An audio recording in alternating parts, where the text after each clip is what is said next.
ನಮಸ್ತೆ, ಎಜೆ ನ್ಯೂಸ್ಗೆ ಸ್ವಾಗತ. ಗುಂಡ್ಲುಪೇಟೆ ಪಟ್ಟಣದಲ್ಲಿ ಪ್ರಗತಿಪರ ಸಂಘಟನೆಗಳ ವತಿಯಿಂದ ದಿನಾಂಕ 29/12/2024ರಂದು ರಾಷ್ಟ್ರಕವಿ ಕುವೆಂಪು ಅವರ 120ನೇ ಜನ್ಮ ದಿನಾಚರಣೆಯನ್ನ ಪಟ್ಟಣದ ಬಿಇಒ ಕಚೇರಿ ಮುಂಭಾಗ ಕುವೆಂಪುರವರ ಭಾವಚಿತ್ರಕ್ಕೆ ಪುಷ್ಪಾರ್ಚನೆ ಮಾಡುವುದರ ಮುಖಾಂತರ ಆಚರಿಸಲಾಗಿದೆ. ಈ ಸಂದರ್ಭದಲ್ಲಿ ಮಾತನಾಡಿದ ಕರ್ನಾಟಕ ಕಾವಲು ಪಡೆಯ ತಾಲೂಕು ಅಧ್ಯಕ್ಷರು ಆದ ಎ ಅಬ್ದುಲ್ ಮಾಲಿಕ್ ರವರು ಕುವೆಂಪುರವರ ಹಲವು ಸಾಧನೆಗಳನ್ನು ಮೆಲುಕು ಹಾಕಿದ್ರು. ಮಾನವ ಬಂಧುತ್ವ ವೇದಿಕೆ ಜಿಲ್ಲಾ ಸಂಚಾಲಕರು ಆದ ಮಾಡ್ರಹಳ್ಳಿ ಸುಭಾಷ್ ಮಾತನಾಡಿ ಹಲವು ವಿಚಾರ ತಿಳಿಸಿದ್ರು. ಸಾಹಿತಿಗಳು ಆದ ಕಾಳಿಂಗಸ್ವಾಮಿ ಸಿದ್ಧಾರ್ಥ ಮಾತನಾಡಿದ್ರು.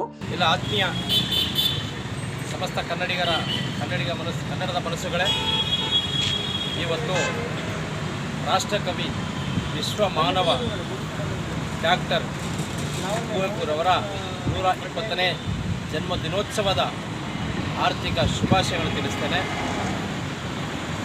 ನಮ್ಮ 8 ಜ್ಞಾನಪೀಠ ಪ್ರಶಸ್ತಿಯನ್ನು ಕೊಟ್ಟಂತಹ ನಮ್ಮ ನಾಡು, ಅದರಲ್ಲಿ ಮೊದಲನೇದಾರಾದ ಕುವೆಂಪುರವರು ರಾಷ್ಟ್ರ ಜ್ಞಾನಪೀಠ ಪ್ರಶಸ್ತಿ ಪಡೆದಿದ್ದಾರೆ. ಇದು ಬಹಳ ನಿಜಕ್ಕೂ ಕನ್ನಡಿಗರ ಹೆಮ್ಮೆ, ಇಡೀ ರಾಷ್ಟ್ರಕ್ಕೆ ಹೆಮ್ಮೆ ಪಡುವಂಥ ವಿಚಾರ.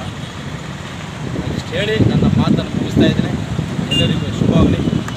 ಈ ಸಂದರ್ಭದಲ್ಲಿ ಕಾವಲು ಪಡೆಯ ಜಿಲ್ಲಾ ಕಾರ್ಯಾಧ್ಯಕ್ಷರು ಆದ ಅಬ್ದುಲ್ ರಶೀದ್, ತಾಲೂಕು ಕಾರ್ಯದರ್ಶಿಗಳು ಆದ ಎಸ್ ಮುಬರಕ್, ತಾಲೂಕು ಗೌರವಾಧ್ಯಕ್ಷರು ಆದ ರಾಮೇಗೌಡ, ಟೌನ್ ಸಂಚಾಲಕರು ಆದ ಮಿಮಿಕ್ರಿ ರಾಜು, ರಾಘವಾಪುರ ಗ್ರಾಮ ಪಂಚಾಯಿತಿ ಅಧ್ಯಕ್ಷರು ಆದ ಆರ್ಡಿ ಉಲ್ಲಾಸ್, ಮುದ್ದೇನ ಹುಂಡಿ ನಾಗರಾಜ್, ಮನಸ್ ಬಾಲು, ಶಿವಯ್ಯ ಸಿರಿ ಮತ್ತಿತರರು ಹಾಜರಿದ್ದರು.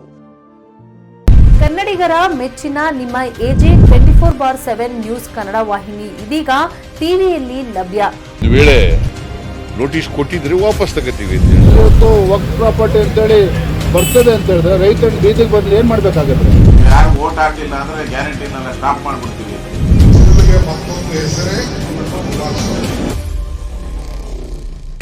ಕರ್ನಾಟಕ ಮತ್ತು ದೇಶ ವಿದೇಶ 360 ಡಿಗ್ರಿ ಸುದ್ದಿ ಹಾಗೂ ಉತ್ತರ ಕರ್ನಾಟಕ, ಬೆಳಗಾವಿ, ಬಾಗಲಕೋಟೆ, ಧಾರವಾಡ, ಹಾವೇರಿ, ಗದಗ, ಬಿಜಾಪುರ ಜಿಲ್ಲೆಯ ಕ್ಷಣ ಕ್ಷಣದ ವಿವರವನ್ನ ಪಡೆಯುವುದಕ್ಕೆ ಎಜೆ 24/7 ನ್ಯೂಸ್ ಕನ್ನಡ ವಾಹಿನಿಯನ್ನ ಲೈಕ್ ಮಾಡಿ, ವಿಡಿಯೋಗಳನ್ನು ಶೇರ್ ಮಾಡಿ, ಕಮೆಂಟ್ ಮಾಡುವ ಮೂಲಕ ನಮ್ಮ ವಾಹಿನಿಗೆ ಸಹಕಾರ ನೀಡಿ ಮತ್ತು ಚಾನೆಲ್ ಅನ್ನ ಸಬ್ಸ್ಕ್ರೈಬ್ ಮಾಡಿ. ಧನ್ಯವಾದಗಳು.